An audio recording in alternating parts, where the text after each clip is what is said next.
This movie recap tells the story of the young and delinquent Kyoku, and her life after meeting Katsuya, and giving birth to our love Tohru.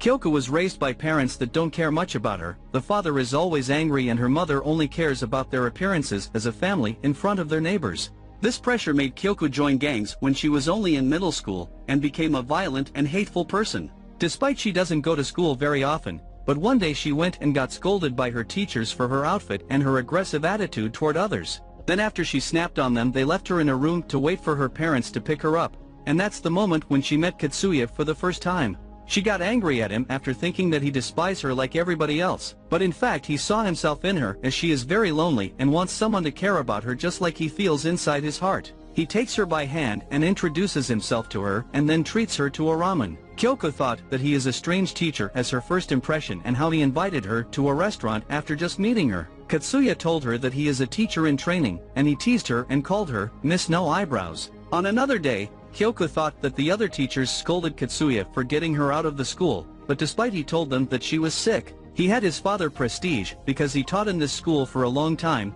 and Katsuya is taking advantage of that. Days by and Kyoku was going to school more often now, and she looked forward seeing Katsuya at lunch break, and by time her feelings toward him started to grow. The day came when Katsuya told her that his internship is gonna end soon and he will leave the school. Then she asked him if he will become a teacher. But he told her that he is not suitable for teaching, and that he only did it because of his father who wants him to follow his steps. Katsuya tells her about his father and how he was strict about morals and politeness, and then Kyoku saw how he felt lonely even after his relation with his father got better after his mother's death. Then Kyoku wanted to know more about him. In his last day in school, Kyoku went to say farewell and thank him for what he did to her despite she wanted to see him again. But then Katsuya took her to the beach and she was very happy. She promised him that she will do her best to become a better person and study more to get into high school, but then Katsuya told her that it is not a farewell and he will see her again. But she didn't know why he would see her again after his internship ended. Days pass and Katsuya got employed in a pharmaceutical company,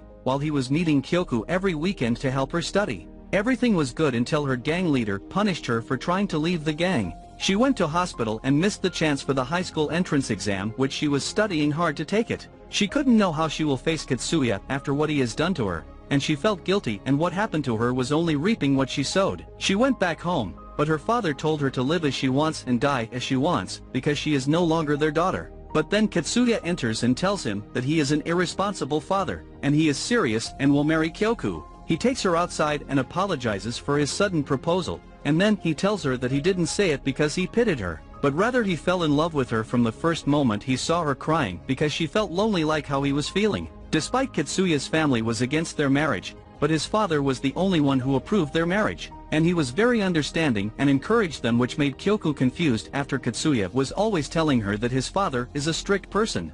They lived together and cared for each other until Kyoku knew she was pregnant. She couldn't handle the idea of raising a child and was afraid that someday her child will hate her. Then she remembered when she yelled at her mother and told her that she didn't ask her to give birth to her. She regretted saying that because she now knows how it felt as she would die if her upcoming child would say that to her. Time passed and Tohru came to the world, and Katsuya's father was happy after Kyoku told him that Katsuya does not resent him for being too strict with him. And then he thanked her for making Katsuya shows that he can love someone after he was showing no signs of interest or love in anything or anyone. Time passed and Tohru grew up with parents that love her and cares about her, as if what they both didn't have in their life, provided it to their own child. They lived happily together for some time, but we all know that happiness doesn't stick forever. One day Katsuya was on a work trip and he caught a cold, and that night he told Kyoku that he wants to give Tohru a brother or sister. But in the next day his co-workers called Kyoku that his cold got worse and he died at night alone in the hotel room. At the funeral his family was talking about Kyoku and how she neglected him so that a mere cold killed him, and she was probably cheating on him. Kyoku heard them and felt like her happiness that she got finally came to an end, as the only person who cared for her is no longer with her. Kyoku later get very depressed and stopped caring about anything in the world, even her daughter. She didn't notice her or notice her father-in-law when he visits her. Then one day, she went outside following her husband's whereabouts until she reached the sea and imagined him waiting for her to jump. But by a miracle, a young girl nearby called for her mother, which made Kyoku wake up from her hallucinations. And then she remembered that she still has Tohru, which she completely forgot about her and wondered how was she taking care of herself. She returns home running to find Tohru waiting for her return at the doorstep. Then they both lived happily until the day came which Kyoku entrusted Tohru to Kyo, and went to meet her loved husband in the afterlife. Now Tohru and Kyo got married, and despite being a young couple struggling through life, but they both are living happily and will come through any hardship that faces them together in life. And that's the end of the video and the anime. Please tell me your opinion, and like the video. Take care, and watch other interesting videos. And see you in the next video.